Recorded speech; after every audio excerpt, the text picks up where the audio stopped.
നമസ്കാരം. TCV prime time ന്യൂസിലേക്ക് സ്വാഗതം. ആദ്യം പ്രധാന വാർത്തകൾ. തിരുനാവായ ഗ്രാമപഞ്ചായത്ത് UDF ഭരണസമിതിക്കെതിരെ പ്രതിഷേധവുമായി CPM.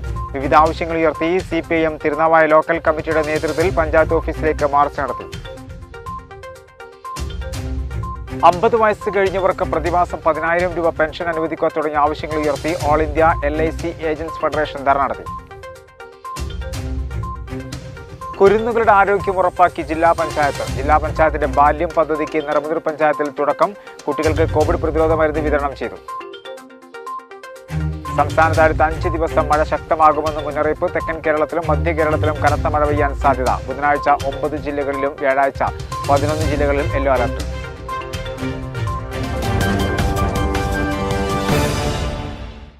വിശദമായ വാർത്തകളിലേക്ക്. തിരുനാവായ ഗ്രാമപഞ്ചായത്ത് UDF ഭരണസമിതിക്കെതിരെ പ്രതിഷേധവുമായി CPIM. വിവിധ ആവശ്യങ്ങൾ ഉയർത്തി CPM തിരുനാവായ ലോക്കൽ കമ്മിറ്റിയുടെ നേതൃത്വത്തിൽ പഞ്ചായത്ത് ഓഫീസിലേക്ക് മാർച്ച് നടത്തി. മാർച്ച് ജില്ലാ കമ്മിറ്റി അംഗം A. ശിവദാസൻ ഉദ്ഘാടനം ചെയ്തു. പഞ്ചായത്തിൽ ക്ഷീരകർഷകർക്ക് കൊടുക്കേണ്ട സബ്സിഡി ഉടൻ നൽകുക, ക്ഷീരകർഷകരെ പ്രയാസത്തിലാക്കുന്ന നടപടി അവസാനിപ്പിക്കുക, തൊഴിലുറപ്പ് തൊഴിലാളികൾക്ക് തൊഴിൽ നൽകാതെയുള്ള ചൂഷണം അവസാനിപ്പിക്കുക, 2020-21 വർഷത്തിലെ SC/ST വീട് വാസയോഗ്യമാക്കൽ 15 ലക്ഷം രൂപ നീക്കിവെച്ചെങ്കിലും അനർഹർക്ക് നൽകാനുള്ള വിവേചനം അവസാനിപ്പിച്ച് മാനദണ്ഡങ്ങൾ പാലിച്ച് നൽകുക, കോവിഡ് വാക്സിനേഷൻ ക്രമം തെറ്റിച്ച് ഭരണസമിതി അംഗങ്ങളുടെ സ്വന്തക്കാർക്കും ബന്ധുക്കൾക്കും നൽകുന്നത് അവസാനിപ്പിക്കുക തുടങ്ങിയ ആവശ്യങ്ങൾ ഉയർത്തിയാണ് CPIM പഞ്ചായത്ത് ഓഫീസിലേക്ക് മാർച്ച് നടത്തിയത്. ജില്ലാ കമ്മിറ്റി അംഗം A. ശിവദാസൻ ഉദ്ഘാടനം ചെയ്തു. ഒരുപാട് കാലമായി മുസ്ലിം ലീഗ് നേതൃത്വം ശീലിച്ചു വരുന്ന രീതി ഇവിടെ ഇപ്പോഴും തുടരുകയാണ്. ഒരു സമയത്തൊക്കെ മാറി മാറി ഭരിക്കുന്ന ഗവൺമെന്റുകളാണ്. ഇപ്പൊ LDF ആണെങ്കിൽ ഇനി UDF ആണല്ലോ എന്നെങ്കിലും കരുതാം. കേരളത്തിൽ ഇടതുപക്ഷ ഭരണത്തിന്റെ തുടർച്ചയുള്ള ഈ സമയത്തും തിരുനാവായ പഞ്ചായത്ത് ഒരു അഴിമതി പഞ്ചായത്ത് ഓഫീസും മുസ്ലിം ലീഗിന്റെ ഓഫീസും ആക്കി മാറ്റാനാണ് പരിപാടിയെങ്കിൽ ആ പൂതി മനസ്സിൽ വെച്ചാൽ മതി. പഞ്ചായത്ത് മെമ്പർമാർക്ക് നിലവിലുള്ള നിയമമനുസരിച്ച് പദ്ധതി ഫണ്ടുകൾ കൃത്യമായി വീതം വെക്കണം. ഇത് പഞ്ചായത്ത് പ്രസിഡന്റിന്റെ ഭർത്താവിന്റെ വീട്ടിലെ സ്വത്തോരിയൊക്കെയല്ല, ജനങ്ങൾക്ക് വേണ്ടി പഞ്ചായത്ത് നൽകിയ ഫണ്ട് വിനിയോഗിക്കുകയാണ്, അതിന്റെ വിതരണമാണ്. അത് ഭർത്താവിന്റെ വീട്ടിലെ സ്വത്തോഹരി വെക്കുന്ന നിലയിലാണ് കൈകാര്യം ചെയ്യുന്നതെങ്കിൽ സ്വന്തം പറമ്പ് വിറ്റുകൊണ്ടെന്ന കാശ് നമ്മൾ ചെലവാക്കിപ്പിക്കും ഈ പഞ്ചായത്തിൽ ജനങ്ങൾക്ക് വേണ്ടി എന്നുള്ളത് ഭരണസമിതിക്കാരൻ ഓർത്തോ. ഏരിയ കമ്മിറ്റി അംഗം മുഹമ്മദ് തായത്തറ, K. ഷൈജു തിരുനാവായ, VP മോഹൻദാസ്, മൊയ്തീൻകുട്ടി എന്നിവർ സംസാരിച്ചു. Aneesha, advocate K. Vinod, P. Ibrahim, Narayanan, Sakkeer തുടങ്ങിയവർ നേതൃത്വം നൽകി. 50 വയസ്സ് കഴിഞ്ഞവർക്ക് പ്രതിമാസം 10,000 രൂപ പെൻഷൻ അനുവദിക്കുക തുടങ്ങിയ വിവിധ ആവശ്യങ്ങൾ ഉയർത്തി all India LIC agents federation dharna നടത്തി. തിരു ബ്രാഞ്ച് ഓഫീസിന് മുന്നിൽ നടന്ന ധർണാ സമരം ജില്ലാ സെക്രട്ടറി ഗോപി കണ്ടഞ്ചിറ ഉദ്ഘാടനം ചെയ്തു. 60 വയസ്സ് കഴിഞ്ഞവർക്ക് മിനിമം 10,000 രൂപ പ്രതിമാസ പെൻഷൻ അനുവദിക്കുക, IPL ഏജന്റുമാർക്ക് ഡിസ്കൗണ്ട് ഷെയർ നൽകുക, സെപ്റ്റംബർ 1 തന്നെ ക്ലബ് മെമ്പർഷിപ്പ് പ്രഖ്യാപിക്കുക, പോളിസി ബോണ്ട് വിതരണം LIC തന്നെ നേരിട്ട് നടത്തുക, ക്ലബ് മെമ്പേഴ്സിനുള്ള മെഡിക്ലെയിം കാർഡ് ബ്രാഞ്ച് നേരിട്ട് നൽകുക തുടങ്ങിയ ആവശ്യങ്ങൾ ഉന്നയിച്ചാണ് all India LIC agents federation തിരു ബ്രാഞ്ച് കമ്മിറ്റി ധർണാ സമരം സംഘടിപ്പിച്ചത്. ബ്രാഞ്ച് ഓഫീസിന് മുന്നിൽ നടന്ന ധർണ ജില്ലാ സെക്രട്ടറി ഗോപി കണ്ടഞ്ചിറ ഉദ്ഘാടനം ചെയ്തു. പോളിസി വിതരണം ചെയ്യുന്നതായിട്ടുള്ള കാര്യത്തിൽ ഇപ്പോൾ ഏർപ്പെടുത്തിയതായിട്ടുള്ള സാങ്കേതികമായിട്ടുള്ള കാര്യങ്ങൾ LIC ഉപേക്ഷിക്കണം. LIC നേരിട്ട് ഈ പോളിസി വിതരണം ചെയ്യണം എന്നുള്ളതാണ് ഫെഡറേഷൻ പ്രധാനമായിട്ട് ആവശ്യപ്പെടുന്ന മറ്റൊരു കാര്യം. കസ്റ്റമേഴ്സിനെ ബാധിക്കുന്ന പ്രശ്നമാണ്, ഏജന്റുമാരെ ബാധിക്കുന്ന പ്രശ്നമാണ്. നമ്മൾ പോയിട്ട് 10,000, 25,000, 1 ലക്ഷം, 1 കോടി തുടങ്ങിയതായിട്ടുള്ള പ്രീമിയം കളക്ട് ചെയ്ത് ഇവിടെ അടച്ചു കഴിഞ്ഞാൽ ആ പോളിസി ബോണ്ട് അടിസ്ഥാനപരമായിട്ട് ഒരു രേഖയാണ്.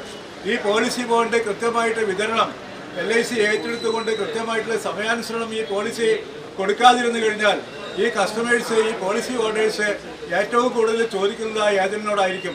ജൻസി അധ്യക്ഷനായിരുന്നു. MM നാരായണൻ, മനോഹരൻ, ശ്രീനിവാസൻ, ഗണപതിക്കുട്ടി, CK ഉണ്ണികൃഷ്ണൻ, ഹംസ, വേലായുധൻ, ജയശ്രീ, അരവിന്ദൻ തുടങ്ങിയവർ സംസാരിച്ചു.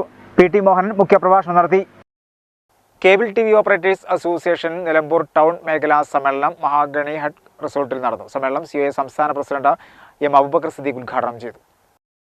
രാവിലെ 9:30 പതാക ഉയർത്തലോടെയാണ് cable TV operators association Nilambur town മേഖലാ സമ്മേളനത്തിന് തുടക്കമായത്. COA സിന്ദാബാദ്, COA സിന്ദാബാദ്, COA സിന്ദാബാദ് മേഖലാ സമ്മേളന സിന്ദാബാദ് മേഖലാ സമ്മേളന സിന്ദാബാദ് ഉയർ പതാകെ തുടർന്ന് സുമോദ് അനുശോചന പ്രമേയം അവതരിപ്പിച്ചു. തുടർന്ന് നടന്ന സമ്മേളനം COA സംസ്ഥാന പ്രസിഡന്റ് അബൂബക്കർ സിദ്ദീഖ് ഉദ്ഘാടനം ചെയ്തു. അപ്പോൾ നിങ്ങൾക്കറിയാം 13ാമത്തെ സംസ്ഥാന സമ്മേളനം എന്ന് പറയുമ്പോൾ ഈ സംഘടന രൂപം കൊണ്ടിട്ട് ഏതാണ്ട് 26 കൊല്ലം, 26 അതിൽ കൂടുതൽ കൊല്ലമായിട്ടുണ്ട്. ആദ്യത്തെ 2ാമത്തെ സമ്മേളനം കുറച്ച് നീണ്ടുപോയതുകൊണ്ട് ഇപ്പോൾ 13ാമത്തെ സമ്മേളനം. അപ്പോൾ 26 കൊല്ലത്തിലധികമായി കേരളത്തിലെ ചെറുകിട കേബിൾ ടി വി ഓപ്പറേറ്റർമാരുടെ പ്രശ്നങ്ങളിൽ ഇടപെട്ടുകൊണ്ട് പ്രവർത്തിച്ചുകൊണ്ടിരിക്കുന്ന ഒരു സംഘടനയാണ് cable T V operator association. എല്ലാ 2 വർഷവും കൂടുമ്പോൾ ആ 2 വർഷക്കാലത്തെ സംഘടനാ പ്രവർത്തനം ഓരോ തട്ടിലും പരിശോധിച്ച് ആവശ്യമായ തിരുത്തലുകൾ വരുത്തി മുന്നോട്ട് പോവുകയാണ്. 2 വർഷത്തിന്റെ ഇടയിൽ കൺവെൻഷനുകളായും ചേരും. കാരണം cable T V operator association ചർച്ച ചെയ്യുന്നത് കേബിൾ ടി വി രംഗത്തെ ബിസിനസ് പരമായ കാര്യങ്ങൾ ചർച്ച ചെയ്ത് ആ ഇൻഡസ്ട്രിക്കകത്ത് നിൽക്കുന്നവരുടെ ഉന്നമനം എങ്ങനെയൊക്കെ ഉയർത്താം എന്നത് മാത്രമാണ് ചർച്ച. COA ജില്ലാ എക്സിക്യൂട്ടീവ് അംഗം സാജിദ് അധ്യക്ഷത വഹിച്ചു. ജില്ലാ പ്രസിഡന്റ് ഗോപിനാഥൻ, ടെറൻസ് ഡിൽസൺ, COA സംസ്ഥാന കമ്മിറ്റി അംഗം ഉണ്ണികൃഷ്ണൻ തുടങ്ങിയവർ പങ്കെടുത്തു. തൊഴിലുറപ്പ് തൊഴിലാളികളുടെ കൂലി വർദ്ധിപ്പിക്കുക തുടങ്ങിയ വിവിധ ആവശ്യങ്ങൾ ഉയർത്തി തൊഴിലുറപ്പ് തൊഴിലാളി യൂണിയൻ ഒഴൂർ പോസ്റ്റ് ഓഫീസിലേക്ക് മാർച്ച് നടത്തി. KSKTU Tanur area president Samad Tanalur ഉദ്ഘാടനം ചെയ്തു.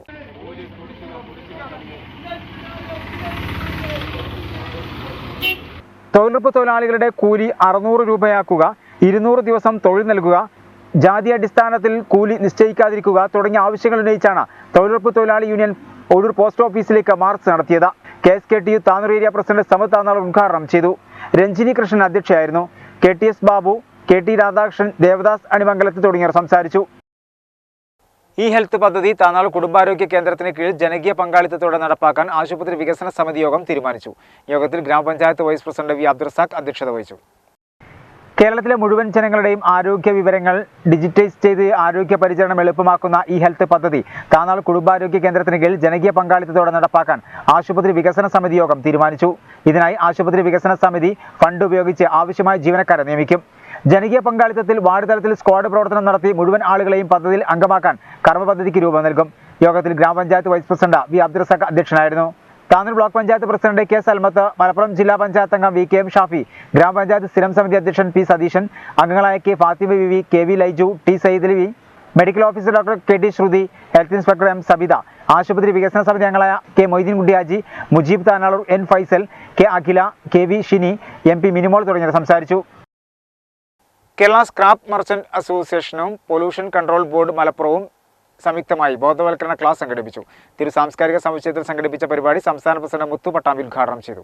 പാഴ്വസ്തു വ്യാപാരം ചെയ്തു വരുന്ന വ്യാപാരികളെ മലിനീകരണ വിഷയങ്ങൾ ബോധവാന്മാരാക്കുക എന്ന ലക്ഷ്യത്തോടെ തിരു സാംസ്കാരിക സമുച്ചയത്തിലാണ് ബോധവൽക്കരണ പരിപാടി സംഘടിപ്പിച്ചത്. കേരള സ്ക്രാപ്പ് മർച്ചന്റ് അസോസിയേഷൻ സംസ്ഥാന പ്രസിഡന്റ് മുത്തു പട്ടാമ്പി ഉദ്ഘാടനം ചെയ്തു. ഭൂമിയെ സംരക്ഷിക്കാൻ കൈകോർപ്പ് പുനർവിനിയോഗത്തിലൂടെ എന്നുള്ള ഒരു മഹത്തായ മുദ്രാവാക്യം പൊതുസമൂഹത്തിൽ വെച്ചുകൊണ്ട് പ്രവർത്തിക്കുന്ന പ്രസ്ഥാനമാണ് കേരള സ്ക്രാപ്പ് മർച്ചന്റ് അസോസിയേഷൻ എന്നുള്ള മഹത്തായ പ്രസ്ഥാനം. ഇതിൻ്റെ പ്രവർത്തനങ്ങൾ അതാത് കാലഘട്ടങ്ങളിൽ ഓരോ മേഖലക്കും വിശിഷ്യ സമൂഹത്തിനും ഏറ്റവും ഗുണകരമായിട്ടുണ്ട്. കാരണം നമ്മളെല്ലാം അവകാശപ്പെടുന്നത് പോലെ 85% മാലിന്യ സംസ്കരണവും ഈ ഒരു മേഖല ആണ് കൈകാര്യം ചെയ്യുന്നത്. അതിന് റീസൈക്ലിംഗ് സൗകര്യമായിട്ടുള്ള സാധനങ്ങളെല്ലാം റീസൈക്ലിംഗ് ശാലകളിലേക്ക് എത്തിച്ചു. ഒരുപാട് പാവപ്പെട്ട കുടുംബങ്ങൾ അതിനോടനുബന്ധിച്ച് ജീവിച്ച്. PCB എഞ്ചിനീയർ സൗമ ഹമീദ് മുഖ്യപ്രഭാഷണം നടത്തി. പ്രകൃതിയെ മലിനീകരണത്തിൽ നിന്നും സംരക്ഷിച്ചു പോരുന്ന ഒരു വലിയ മഹത്തായ കർമ്മം നിർവഹിക്കുന്നതും എന്നാൽ തീരെ തിരിച്ചറിയപ്പെടാതെ പോകുന്നതുമായിട്ടുള്ള ഒരു കൂട്ടം നല്ല മനസ്സുകളാണ് ഇന്നിവിടെ കൂടിയിരിക്കുന്നത്. ഇതിൽ ഈ എല്ലാവരും പറയുന്ന പോലെ ആക്രി വ്യവസായം, അങ്ങനെ ഒരു ആക്രി എന്നുള്ള ഒരു പേര് തന്നെ ഞാൻ ഇനി പറയാൻ ആഗ്രഹിക്കുന്നില്ല. നമുക്ക് സ്ക്രാപ്പ് ഡീലേഴ്സ് എന്ന് പറയാം. ജില്ലാ സെക്രട്ടറി ഫൈസൽ, അഷ്റഫ് തിരൂർ, റഫീഖ് തിരൂർ, അബ്ദുൽ സലാം പൊന്നാനി, സമദ് തിരൂരങ്ങാടി, അലി അക്ബർ എന്നിവർ സംസാരിച്ചു. ഒരു ഇടവേള.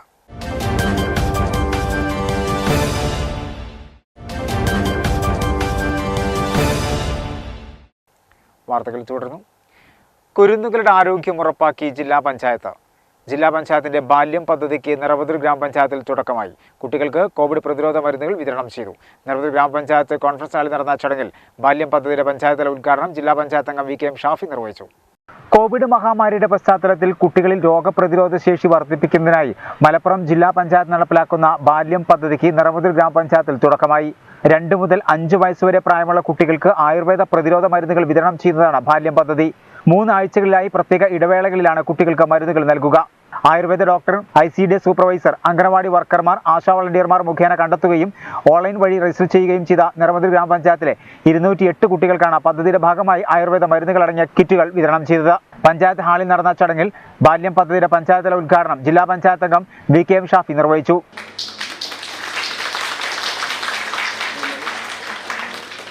കോവിഡ് രോഗപ്രതിരോധത്തിന്റെ ഭാഗമായി നമ്മുടെ കുട്ടികളെ 3ാം തരംഗം വരുമ്പോൾ കൂടുതൽ അവരെയാണ് ബാധിക്കുക എന്ന ശാസ്ത്രത്തിന്റെ കണ്ടെത്തലിൽ നിന്ന് അവരെ രക്ഷിക്കാൻ, അവർക്ക് ആവശ്യമായ ഒരു കരുതൽ നൽകാൻ ആയുർവേദ മരുന്നുകൾ അവർക്ക് ലഭ്യമാകുന്ന ഒരു പദ്ധതി ആവിഷ്കരിച്ചു. അതിന് ബാല്യം എന്ന ഒരു പേരാണിട്ടത്. ആ പദ്ധതിയിൽ 32 ജില്ലാ പഞ്ചായത്ത് ഡിവിഷനിലും ഓരോ പഞ്ചായത്തുകൾ തെരഞ്ഞെടുത്തു. ആ പഞ്ചായത്തുകൾ തെരഞ്ഞെടുത്തപ്പോൾ അതിൻ്റെ പ്രവർത്തനങ്ങളുമായി മുന്നോട്ട് പോയി. വളരെ അഭിമാനപൂർവ്വം നമുക്ക് പറയാൻ വേണ്ടി കഴിയും, നമ്മുടെ പഞ്ചായത്തിലെ ഗ്രാമപഞ്ചായത്ത് ഭരണസമിതിയും ചുമതലയുള്ള ICDS സൂപ്പർവൈസറും അതോടൊപ്പം തന്നെ നമ്മുടെ ആയുർവേദ ഡോക്ടറും അംഗനവാടി വർക്കർമാരും ആശാ വളണ്ടിയർമാരും എല്ലാവരും ഒത്തൊരുമിച്ച് നിന്നപ്പോൾ ജില്ലയിൽ ആദ്യം നടപ്പിലാക്കുന്ന പഞ്ചായത്തായി നിറവതൂർ പഞ്ചായത്ത് മാറാൻ കഴിഞ്ഞു. ഗ്രാമപഞ്ചായത്ത് പ്രസിഡന്റ് ഇസ്മായിൽ പുതുശ്ശേരി ചടങ്ങിൽ അധ്യക്ഷനായിരുന്നു. പ്രതിരോധ രംഗത്ത് ഇന്ത്യ വളരെ മാതൃകാപരമായ മുന്നേറ്റം നടത്തിക്കൊണ്ടിരിക്കുകയാണ്. അപ്പോൾ നമ്മൾ കഴിഞ്ഞ മാസം കുട്ടികൾ സ്കൂളിലേക്ക് പോകുന്ന സമയത്ത് ഹോമിയോ മരുന്ന് കൊടുത്ത് കുട്ടികൾക്ക് പ്രതിരോധ ശേഷി ഉണ്ടാകുന്നതിന് വേണ്ടി നമ്മുടെ സ്കൂളുകളിലൊക്കെ അങ്ങനെ ഒരു മുൻകരുതൽ നമ്മളെടുത്തു. ഇനി 3ാമതൊരു തരംഗം ഉണ്ടാകുമ്പോൾ അത് കുട്ടികളെയാണ് ബാധിക്കുക കൂടുതലെന്ന് ബഹുമാനപ്പെട്ട ഡോക്ടർ പറഞ്ഞു. അതിൻ്റെ അടിസ്ഥാനത്തിലാണ് നമ്മുടെ ജില്ലയിലായിരുന്നു വാസ്തവത്തിൽ കോവിഡിൻ്റെ ഏറ്റവും കൂടുതൽ ആളുകൾ ഉണ്ടായിരുന്നത്. കാരണം നമ്മൾ 3 ജില്ലേൻ്റെ വലിപ്പമുള്ള ജില്ലയാണ്. Ayurveda medical officer doctor Anitha Philip പദ്ധതി വിശദീകരിച്ചു. Grama panchayat vice president Sajimol Kaveettil, ICDS supervisor Vibitha, grama panchayat അംഗങ്ങളായ CP Sadulla, VV Suhara, CP Maneesh, Shanthamma teacher, Abida Pulikkal, Charath Kunhippa Nasar, Khadeeja Thekkil, VV Premalatha തുടങ്ങിയവർ സംസാരിച്ചു. LIC ഏജന്റുമാരുടെ തൊഴിൽ സുരക്ഷിതത്വം ഇല്ലാതാക്കി ഏജന്റുമാരെ ദ്രോഹിക്കുന്ന സമീപനമാണ് കോർപ്പറേഷൻ നടത്തുന്നതെന്ന് LIC organisation of India 17ാം branch സമ്മേളനം അഭിപ്രായപ്പെട്ടു. തിരൂർ KG ബോസ് മന്ദിരത്തിൽ നടന്ന സമ്മേളനം CITU ജില്ലാ സെക്രട്ടറി VP സക്കറിയ ഉദ്ഘാടനം ചെയ്തു. ഭരണവർഗത്തിന് ഒത്താശമാടി LIC ഏജന്റുമാരുടെ തൊഴിൽ സുരക്ഷിതത്വം ഇല്ലാതാക്കി ദ്രോഹിക്കുന്ന സമീപനമാണ് കോർപ്പറേഷന്റെ ഭാഗത്തുനിന്നുണ്ടാകുന്നതെന്നും ഡ്യൂ ലിസ്റ്റ് നിർത്തലാക്കിയും ഓൺലൈൻ ബിസിനസ് പ്രോത്സാഹിപ്പിച്ചും ബാങ്കിലൂടെ ഇൻഷുറൻസ് പോളിസി വിപണനം നടത്തിയും കമ്മീഷൻ വെട്ടിക്കുറച്ചും പ്രീമിയം അടവിൽ അശാസ്ത്രീയ മാനദണ്ഡം നടപ്പിലാക്കിയും ഏജന്റുമാരെയും പോളിസി ഉടമകളെയും ദ്രോഹിക്കുന്ന നടപടികളാണ് കോർപ്പറേഷൻ തുടരുന്നതെന്നും സമ്മേളനം അഭിപ്രായപ്പെട്ടു. CITU ജില്ലാ സെക്രട്ടറി VP സക്കറിയ സമ്മേളനം ഉദ്ഘാടനം ചെയ്തു. ഉത്പാദനം കുറഞ്ഞപ്പോൾ തൊഴിലില്ലായ്മ വന്നു, ആളുകളുടെ വാങ്ങൽ ശേഷി ഇല്ലാതായി, വലിയ പ്രതിസന്ധിയിലേക്ക് ലോകമാകുന്നു. കാണാൻ സാധിച്ചത് അല്ലേ, ഒരു മിനിറ്റിൽ 11 പേർ പട്ടിണി കിടന്ന് മരിക്കുന്നു എന്നാണ് ലോകത്തിൻ്റെ കണക്ക്. അഥവാ ഒരു ദിവസം 15,840 പേർ പട്ടിണി കിടന്ന് മരിക്കുകയാണ്. ഓരോ രാജ്യത്തിൻ്റെയും കണക്ക് വന്നു. 114 രാജ്യങ്ങൾ എങ്ങനെയാണ് പട്ടിണിയുടെ തോത് അല്ലേ. അതിൽ ഇന്ത്യ വളരെ മെച്ചപ്പെട്ടിട്ടുണ്ട്, 101ാം സ്ഥാനത്ത്. ആകെ 116 116ാമത്തെ രാജ്യം എത്യോപ്യയാണ്. അതിൻ്റെ അടുത്താണ് ഇന്ത്യ രാജ്യം. 94 നിന്ന് 101ലേക്ക് വീണ്ടും ഉയർന്നു എന്നതാണ് ഞാൻ എനിക്കല്ല പറയുന്നത്. VV സത്യാനന്ദൻ അധ്യക്ഷനായിരുന്നു. P ശ്രീനിവാസൻ പ്രവർത്തന റിപ്പോർട്ടും രാജേഷ് വരവ് ചെലവ് കണക്കും മാത്യു കാരാമ്പേലി സംഘടനാ റിപ്പോർട്ടും അവതരിപ്പിച്ചു. KG സെൽമാബായി, T Muraleedharan, CP Unnikrishnan, M Vijesh, Ritesh, Ravishankar, CP Mustafa തുടങ്ങിയവർ സംസാരിച്ചു. കാടാമ്പുഴ പ്രദേശം അനധികൃത മദ്യക്കച്ചവടത്തിന്റെയും മയക്കുമരുന്ന് വിൽപ്പനയുടെയും കേന്ദ്രമായി മാറിയിരിക്കുകയാണെന്നും കാടാമ്പുഴ സ്റ്റേഷനിലെ ചില ഉദ്യോഗസ്ഥർ ഇതിന് കൂട്ടുനിൽക്കുന്നതായും ലഹരി നിർമ്മാർജ്ജന സമിതി ജില്ലാ കമ്മിറ്റി ആരോപിച്ചു. ഉടൻ നടപടി സ്വീകരിച്ചില്ലെങ്കിൽ ഉയർന്ന പോലീസ് ഉദ്യോഗസ്ഥർക്ക് പരാതി നൽകുമെന്നും പ്രസിഡന്റ് CK ബാപ്പു ഹാജി പറഞ്ഞു. കാടാമ്പുഴ പ്രദേശത്തെ ലഹരി മാഫിയ പിടിമുറുക്കിയിരിക്കുകയാണ്.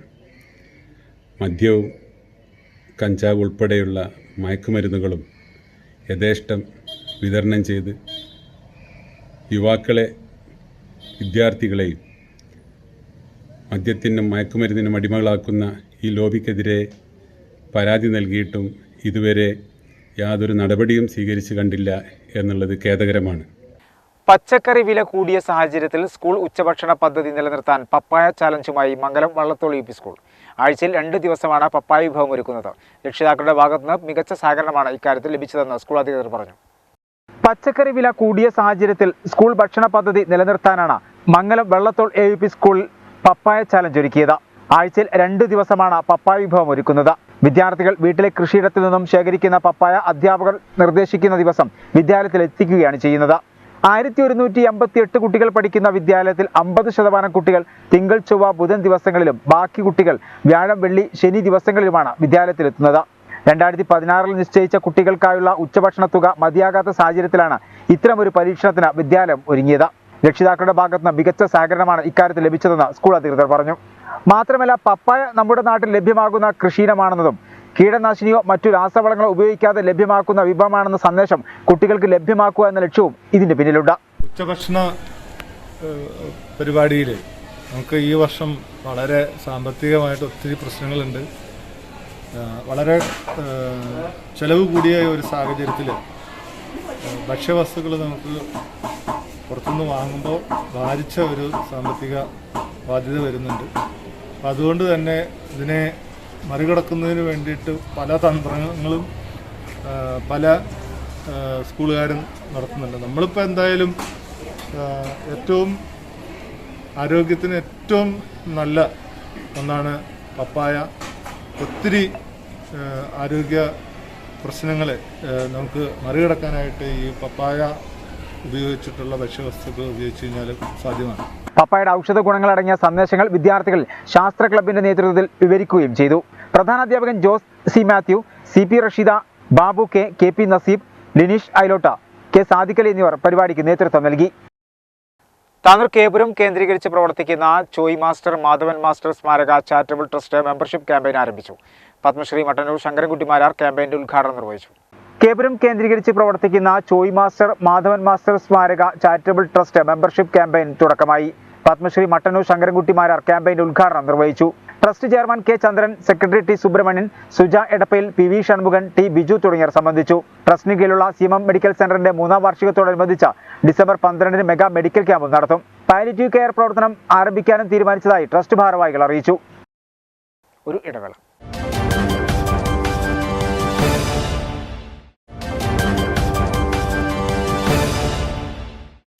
വാർത്തകൾ തുടർന്നു. സംസ്ഥാനത്ത് അടുത്ത 5 ദിവസം മഴ ശക്തമാകുമെന്ന് മുന്നറിയിപ്പ്. തെക്കൻ കേരളത്തിലും മധ്യ കേരളത്തിലും കനത്ത മഴ പെയ്യാൻ സാധ്യത. ബുധനാഴ്ച 9 ജില്ലകളിലും വ്യാഴാഴ്ച 11 ജില്ലകളിലും യെല്ലോ അലർട്ട് പ്രഖ്യാപിച്ചു. നവംബർ 24 മുതൽ നവംബർ 28 വരെ കേരളത്തിൽ ശക്തമായ കാറ്റിന് സാധ്യതയുണ്ടെന്നാണ് കേന്ദ്ര കാലാവസ്ഥാ വകുപ്പിന്റെ മുന്നറിയിപ്പ്.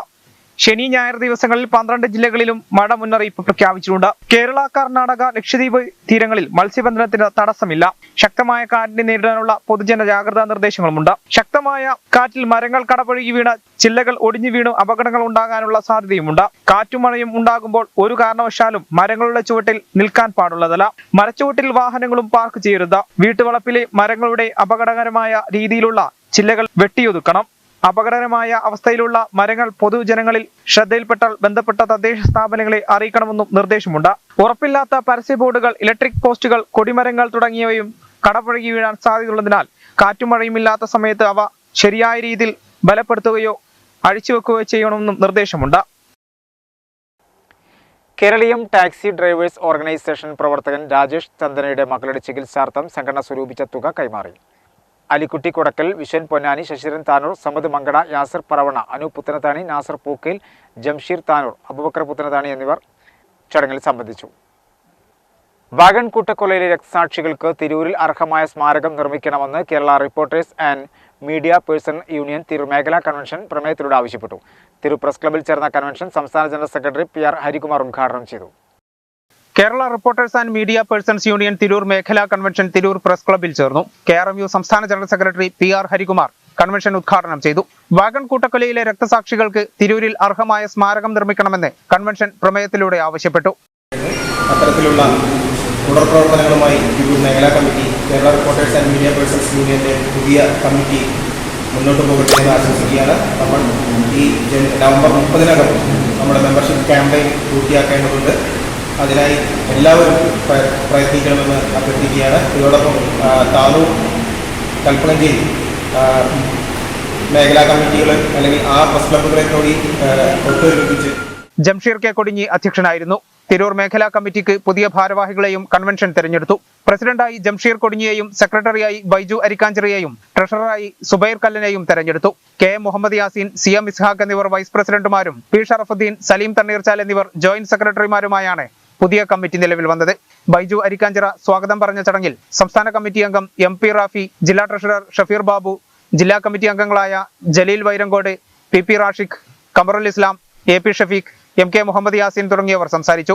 ജയ്സൽ KT, നൻസാർ, ഇസ്ഹാഖ് CM, കമറുൽ ഇസ്ലാം, ഷാജു വി കാരാട്ട്, P ഷറഫുദ്ദീൻ തുടങ്ങിയവർ പങ്കെടുത്തു. KSRTCയുടെ പ്രതിദിന വരുമാനം 5 കോടി കടന്നു. 1.5 വർഷത്തിന് ശേഷമാണ് പ്രതിദിന വരുമാനത്തിൽ ഇത്രയധികം വർധനവുണ്ടാകുന്നത്. തിങ്കളാഴ്ച 5.28 കോടി രൂപയാണ് KSRTCയുടെ വരുമാനം. ശബരിമല സർവീസ് ഉൾപ്പെടെ നിലവിൽ 3445 ബസ്സുകളാണ് KSRTC സർവീസ് നടത്തുന്നത്.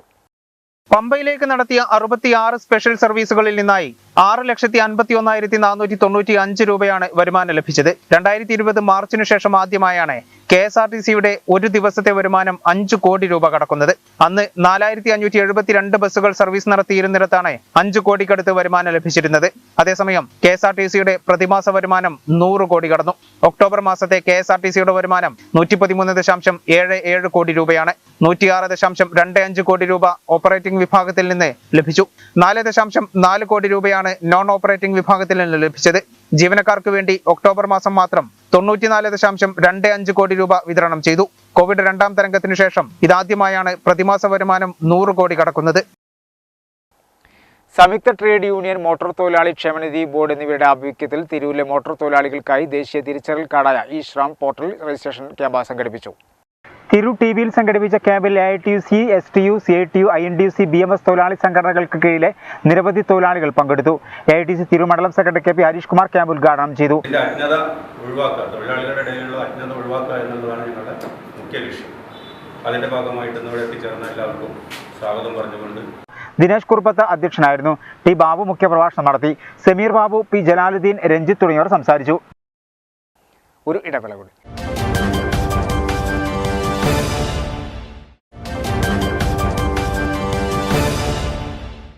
സംസ്ഥാനത്ത് 4280 പേർക്ക് കോവിഡ് സ്ഥിരീകരിച്ചു. 48,916 സാമ്പിളുകളാണ് പരിശോധിച്ചത്. ആകെ മരണസംഖ്യ 38,353 5379 പേർ രോഗമുക്തി നേടി. കേരളത്തിൽ 4280 പേർക്കാണ് പുതുതായി കോവിഡ് സ്ഥിരീകരിച്ചത്. 838 രോഗികളുള്ള തിരുവനന്തപുരമാണ് രോഗബാധിതരുടെ എണ്ണത്തിൽ മുന്നിൽ. 34 രോഗികളുള്ള കാസർഗോഡാണ് ഏറ്റവും കുറവ് രോഗികളുള്ളത്. 24 മണിക്കൂറിനിടെ 48,916 സാമ്പിളുകളാണ് പരിശോധിച്ചത്. സംസ്ഥാനത്തെ വിവിധ ജില്ലകളിലായി 1,80,316 പേർ നിരീക്ഷണത്തിലുണ്ട്. ഇവരിൽ 1,75,361 പേർ വീടുകളിലോ ഇൻസ്റ്റിറ്റ്യൂഷണൽ ക്വാറന്റൈനുകളിലോ നിരീക്ഷണത്തിലാണ്. 4,955 പേർ ആശുപത്രികളിലുമുണ്ട്. 305 പേരെ പുതുതായി ആശുപത്രിയിൽ പ്രവേശിപ്പിച്ചു. കഴിഞ്ഞ ദിവസങ്ങളിലുണ്ടായ 35 മരണങ്ങളും കേന്ദ്ര സർക്കാരിന്റെ പുതിയ മാർഗനിർദ്ദേശം അനുസരിച്ച് അപ്പീൽ നൽകിയ 273 മരണങ്ങളുമടക്കം ആകെ മരണസംഖ്യ 38,353 രോഗം സ്ഥിരീകരിച്ചവരിൽ 27 പേർ സംസ്ഥാനത്തിന് പുറത്തുനിന്നെത്തിയവരാണ്. 3,956 പേർക്ക് സമ്പർക്കത്തിലൂടെ രോഗം ബാധിച്ചു. 274 പേരുടെ സമ്പർക്ക ഉറവിടം വ്യക്തമല്ല. 23 ആരോഗ്യ പ്രവർത്തകർക്കും രോഗം ബാധിച്ചു. അതേസമയം രോഗം സ്ഥിരീകരിച്ച് ചികിത്സയിലായിരുന്ന 5,379 പേർ രോഗമുക്തി നേടി.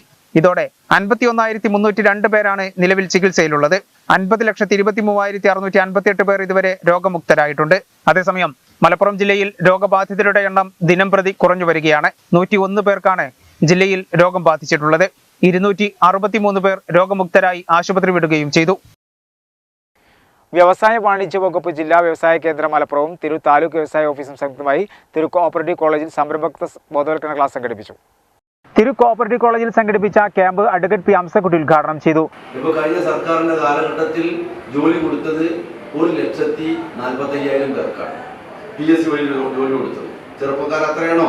ലക്ഷക്കണക്കിന് ചെറുപ്പക്കാർ വിദ്യാഭ്യാസം നേടി പുറത്തു വരുമ്പോഴും 1.5 ലക്ഷം പേർക്കാണ് സർക്കാർ ജോലി കിട്ടിയത്. ബാക്കിയുള്ള ആൾക്കാർക്ക് സർക്കാരിന് ജോലി കൊടുക്കാൻ കഴിയില്ല. അപ്പോൾ സംരംഭകരായി മാറുകയാണെങ്കിൽ നമ്മുടെ നാടിനും നമ്മുടെ കുടുംബത്തിനുമൊക്കെ അത് ഉപകാരപ്രദമാകും. തിരു ഉപജില്ലാ വ്യവസായ ഓഫീസർ വി അബ്ദുൽ സലാം അധ്യക്ഷനായിരുന്നു. V Muhammad, K P Shajid, MM Raveendran, Fibin Joseph എന്നിവർ സംസാരിച്ചു. എ സഫ്ന, ബി മുഹമ്മദ് നയീം എന്നിവർ വിവിധ വിഷയങ്ങളിൽ ക്ലാസുകളെടുത്തു. സംസ്ഥാന തൊഴിൽ വകുപ്പും തിരൂർ ജില്ലാ ആശുപത്രിയും കേരള ഹോട്ടൽ റെസ്റ്റോറന്റ് അസോസിയേഷൻ സംയുക്തമായി തിരൂരിലെ അതിഥി തൊഴിലാളികൾക്ക് സൗജന്യ മെഡിക്കൽ ക്യാമ്പും മരുന്ന് വിതരണവും സംഘടിപ്പിച്ചു. കേരള സംസ്ഥാന തൊഴിൽ വകുപ്പും തിരൂർ ജില്ലാ ആശുപത്രിയും കേരള ഹോട്ടൽ റെസ്റ്റോറന്റ് അസോസിയേഷനും സംയുക്തമായി തിരൂരിലെ അതിഥി തൊഴിലാളികൾക്ക് സൗജന്യ മെഡിക്കൽ ക്യാമ്പും മരുന്ന് വിതരണവും ശ്രം രജിസ്ട്രേഷൻ ക്യാമ്പും സംഘടിപ്പിച്ചു. തിരൂർ ചേംബർ ഹാളിൽ സംഘടിപ്പിച്ച camp Tirur labour officer Shabeer Ali ഉദ്ഘാടനം ചെയ്തു. കേരള സംസ്ഥാന തൊഴിൽ നൈപുണ്യവും വകുപ്പും ജില്ലാ ആശുപത്രിയും ചേർന്ന് നടത്തുന്ന അതിഥി തൊഴിലാളികൾക്കായുള്ള മെഡിക്കൽ ക്യാമ്പാണ് ഇവിടെ നടന്നുകൊണ്ടിരിക്കുന്നത്. ഇതിൽ കൂടുതലും തിരൂരിലെ ഹോട്ടൽ സ്ഥാപനങ്ങളിലെ തൊഴിലാളികളാണ്. Kerala hotel and restaurant association സഹകരണത്തോടുകൂടിയാണ് തൊഴിലാളികൾ എത്തിക്കൊണ്ടിരിക്കുന്നത്. പിന്നെ കൺസ്ട്രക്ഷൻ മേഖലയിലെ തൊഴിലാളികൾ പങ്കെടുക്കുന്നു. സബ്ക അമീർ അധ്യക്ഷനായിരുന്നു. തിരുവങ്ങാടി ലേബർ ഓഫീസർ സിദ്ദിഖ് മുഖ്യപ്രഭാഷണം നടത്തി. തിരൂർ ജില്ലാ ആശുപത്രിയിലെ ഡോക്ടർമാരായ ഡോക്ടർ അബൂബക്കർ, TV കൃഷ്ണദാസ് തുടങ്ങിയവരുടെ നേതൃത്വത്തിലാണ് പരിശോധനാ ക്യാമ്പ് നടന്നത്. Health inspector Nandakumar, pharmacist Likhin തുടങ്ങിയവർ നേതൃത്വം നൽകി. തലക്കാട് അയ്യപ്പൻകാവ് ക്ഷേത്രത്തിൽ അഖണ്ഡനാമജപം ഡിസംബർ 4 ശനിയാഴ്ച നടക്കും. ബ്രഹ്മശ്രീ വെള്ളിലത്ത് ശ്രീഹരി നമ്പൂതിരിപ്പാടിന്റെ മുഖ്യ കാർമ്മികത്വത്തിലാണ് ചടങ്ങുകൾ നടക്കുക. ഡിസംബർ 3 കലവറ നിറക്കൽ ചടങ്ങ് നടക്കും. ചമരോട്ടം സ്വദേശി കോടത്തുപറമ്പിൽ കോയക്കുട്ടിയുടെ ഭാര്യ നഫീസ നിര്യാതയായി. 59 വയസ്സായിരുന്നു. ഖമറുന്നിസ, അൻവർ, റൈഹാനത്ത്, ആബിദ്, ഹാഷിഖ് എന്നിവർ മക്കളാണ്. പ്രധാന വാർത്തകൾ ഒരിക്കൽ കൂടി. തിരുനാവായ ഗ്രാമപഞ്ചായത്ത് UDF ഭരണസമിതിക്കെതിരെ പ്രതിഷേധവുമായി CPM. വിവിധ ആവശ്യങ്ങൾ ഉയർത്തി CPIM തിരുനാവായ ലോക്കൽ കമ്മിറ്റിയുടെ നേതൃത്വത്തിൽ പഞ്ചായത്ത് ഓഫീസിലേക്ക് മാർച്ച് നടത്തി. 50 വയസ്സ് കഴിഞ്ഞവർക്ക് പ്രതിമാസം 10,000 രൂപ പെൻഷൻ അനുവദിക്കുക തുടങ്ങിയ ആവശ്യങ്ങൾ ഉയർത്തി all India LIC agents federation dharna നടത്തി. കുരുന്നുകളുടെ ആരോഗ്യം ഉറപ്പാക്കി ജില്ലാ പഞ്ചായത്ത്. ജില്ലാ പഞ്ചായത്തിന്റെ ബാല്യം പദ്ധതിക്ക് നിറമുതിർ പഞ്ചായത്തിൽ തുടക്കം. കുട്ടികൾക്ക് കോവിഡ് പ്രതിരോധ മരുന്ന് വിതരണം ചെയ്തു. സംസ്ഥാനത്ത് അടുത്ത 5 ദിവസം മഴ ശക്തമാകുമെന്ന് മുന്നറിയിപ്പ്. തെക്കൻ കേരളത്തിലും മധ്യ കേരളത്തിലും കനത്ത മഴ പെയ്യാൻ സാധ്യത. ബുധനാഴ്ച 9 ജില്ലകളിലും വ്യാഴാഴ്ച 11 ജില്ലകളിലും യെല്ലോ അലർട്ട്.